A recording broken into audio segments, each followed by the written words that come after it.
दोस्तों चाइना दोबारा चर्चे में है एंड द रीजन इज एक और नया वायरस। क्योंकि एकदम से एक और वायरस आउटब्रेक हुआ है चाइना में और चाइना ने अब तक इस बात को पूरी दुनिया से छुपाया है। HMPV virus, human metapneumovirus. और देखो हमें अब यह कहना पड़ेगा कि चाइना पूरी दुनिया को एक बार फिर नर्क की कगार में पहुंचाने के लिए तैयार है। क्योंकि लास्ट टाइम कोविड-19 एक बड़ा डिजास्टर साबित हुआ था। क्योंकि जिस तरीके से कोविड-19 आउटब्रेक हुआ था चाइना से, चाइना अब तक इस चीज का सीख नहीं ले पाया है। लाखों लोगों की जान गई थी, एक इतना बड़ा ट्रेजेडी देखा है पूरी दुनिया ने। इसके बावजूद भी वो डाटा छुपा रहे हैं। आज के वक्त में उनके हॉस्पिटल्स में लाइनें लगी हुई हैं। इसके बावजूद वो दुनिया को बता नहीं रहे कि क्या चल रहा है। एंड दोबारा अगर इसी तरह का हालात रहा तो हम दोबारा काफी बड़ा एक प्रॉब्लम फेस कर सकते हैं। हो सकता है एक एपिडेमिक या पैंडेमिक चाइना में ऑलरेडी आ चुका है और ये बहुत जल्द दुनिया में भी फैल सकता है अगर सही वक्त पर सही कदम हम नहीं उठाते हैं। और देखो प्रॉब्लम ये है कि ये एक मिस्टीरियस वायरस है क्योंकि दुनिया को इसके बारे ज़्यादा अवेयरनेस नहीं है। तो आइए इस लेक्चर में हम डिस्कस करते हैं अबाउट दिस मिस्टीरियस वायरस और क्या करना चाहिए, हमें क्या प्रिकॉशन लेना चाहिए खुद को सेफ रखने के लिए। एज अ कंट्री हमारा क्या स्टैंड होना चाहिए। So many things to understand in this lecture, but before starting this I welcome you to Sri Ram's IAS, serving the nation since 1985. अब ऑफलाइन हो या online, we are the lifeline. दोस्तों कई सारे मीडिया आउटलेट्स ये discussion कर रहे हैं कि शायद the world is very close to one another pandemic. क्योंकि दुनिया इस पैंडेमिक वर्ड से अब डरने लगी है।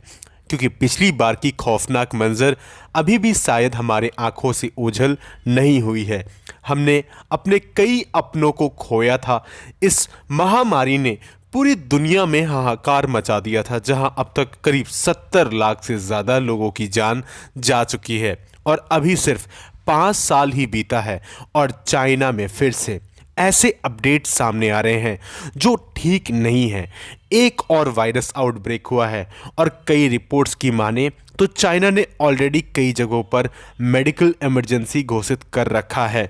हाउएवर एज सच WHO ने इस पर अभी किसी भी किस्म का रिएक्शन नहीं दिया है, किसी भी तरह की एडवाइजरी जारी नहीं की है।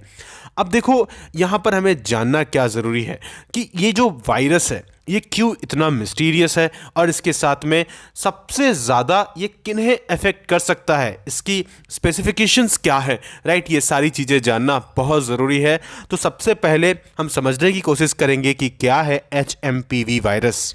देखो चाइना में as such normally influenza A, mycoplasma pneumonia, कोविड-19 इस तरह के वायरस ऑलरेडी स्पेसिफिकली वहाँ पर स्प्रेडेड है। लेकिन अब HMPV ये भी लिस्ट में शामिल हो चुका है। देखो HMPV की डिस्कवरी वैसे तो 2001 में हुई थी, जो कि एक न्यूमोवायरस फैमिली का वायरस है एंड बेसिकली ये सिस्टमैटिकली अफेक्ट करता है रेस्पिरेटरी सिस्टम को। इसीलिए HMPV is a respiratory virus that normally causes upper and lower respiratory infection, जिसके कारण से ब्रोंकाइटिस या निमोनिया जैसी बीमारी कहीं ना कहीं फैल सकती है, जिससे आपकी जान को इवन खतरा भी हो सकता है। क्योंकि रेस्पिरेटरी सिस्टम आपका इफेक्ट होता है तो आपको सांस लेने में काफ़ी दिक्कतें होती हैं। वैसे एज सच जब हम सिम्टम्स के बारे में बात करते हैं तो इसमें वैसे ही फीवर आ सकता है, you can have stuffy nose, आपको कफ, इसके साथ में sore throat, wheezing, shortness of breath, ये सारी वो चीज़ें कॉमन है। बहुत सिमिलर है कहीं ना कहीं सिम्टम्स जो कि कोविड-19 के वक्त में होता था। क्योंकि डेफिनेटली इसका विंटर सीजन में स्प्रेड होने का जो क्षमता है ये काफ़ी ज़्यादा है बाकी सीजन के रिस्पेक्ट में। तो देखो ऐसा भी हो सकता है कि चाइना में अभी तो ये बहुत लार्ज स्केल में स्प्रेड कर रहा है और ये अभी बहुत जल्द होगा कहना कि हम इसे एक पेंडेमिक घोषित कर दें या एक ट्रेजेडी घोषित कर दें। लेकिन आने वाले वक्त में हमें सतर्क रहने की ज़रूरत है, ये बहुत ज़रूरी हो जाता है।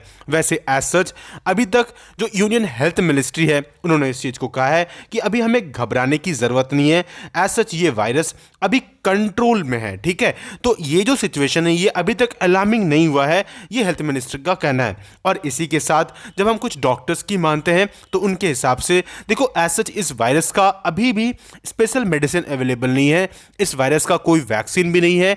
तो यहाँ पर ICMR के हिसाब से देखो इंडिया में ऐसा कोई रिपोर्ट अभी तक यहाँ पर इस वायरस के नहीं आए हैं, लेकिन हमें सतर्क रहना पड़ेगा इन द सेंस कि कई सारे ऐसे ट्रैवलर चाइना में जाते हैं। अब क्योंकि ये ह्यूमन टू ह्यूमन बहुत इजीली कम्युनिकेबल डिजीज है, स्प्रेड हो जाता है, तो इस वजह से हमें यहाँ पर बहुत ध्यान रखने की ज़रूरत है, बरतने की ज़रूरत है। नो इन सारे चीज़ों को जब हम जियोपॉलिटिकल एस्पेक्ट से समझने की कोशिश करते हैं, देखो पिछली बार कोविड-19 पैंडेमिक जब आया था तो उस वक्त में यूएस में प्रेसिडेंट ट्रंप थे, राइट। लेकिन अब दोबारा हम क्या देख रहे हैं कि अभी ट्रंप आने ही वाले हैं और हमें इस तरह के वायरसेस निकलते हुए दिख रहे हैं, इस तरह की अपडेट्स मिल रही हैं, न्यूज़ मिल रही हैं।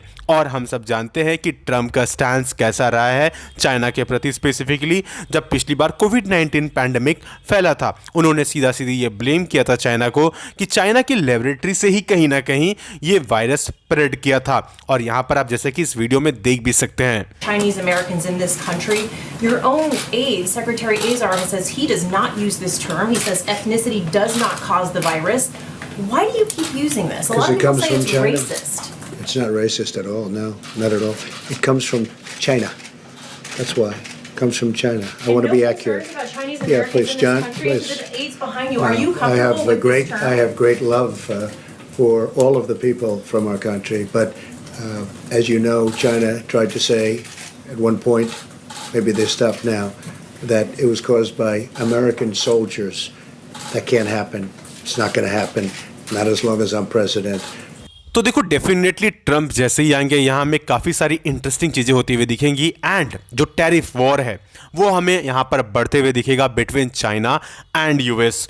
अब देखो इसके बाद जब हम बात करते हैं with respect to India, India को क्या करना चाहिए। देखो सबसे इंपॉर्टेंट चीज़ है नेग्लिजेंसी नहीं करना, क्योंकि जब भी ट्रैवल करके कोई भी चाइना से आ रहा है तो हमें उन्हें प्रॉपर मॉनिटर करने की ज़रूरत है। और सिर्फ चाइना ही नहीं, जहाँ से भी आ रहा है आज के वक्त में, क्योंकि इस सिचुएशन में वायरसेस वगैरह ना काफ़ी ज़्यादा स्प्रेड कर रहे हैं एंड काफ़ी डेंजरस वायरसेस हैं। तो हमें ये कोशिश करना चाहिए, प्रॉपर स्क्रीनिंग करने की ज़रूरत है और ख़ुद में भी एक अवेयरनेस रखना चाहिए कि कभी भी हम किसी चीज़ को छुपाएं ना, खास करके जब बात आ जाती है हेल्थ के रिस्पेक्ट में, क्योंकि हम खुद के साथ दूसरों की ज़िंदगी भी खेलना स्टार्ट कर देते हैं। एंड इवन खुद में थोड़ा थोड़ा अवेयरनेस रखना, जैसे कि जब हम बाहर जा रहे हैं, अभी विंटर का सीजन है, तो कोशिश करना मास्क पहनने का, इसके साथ हैंड को प्रॉपर सैनिटाइज करना before taking anything in your mouth, right. तो these things are very important. ये छोटी छोटी जो टिप्स हैं ये आपको कहीं ना कहीं काफ़ी ज़्यादा फायदा देंगी। And I hope you understood the context here. अभी देखो इस टॉपिक से रिलेटेड कई सारे अपडेट्स आएंगे इन फ्यूचर। जो भी अपडेट्स आएगा will definitely provide you with updated lectures and for that what you need to do is to subscribe Shriram IAS channel अगर अभी तक आपने नहीं किया है। And at last may God bless you all.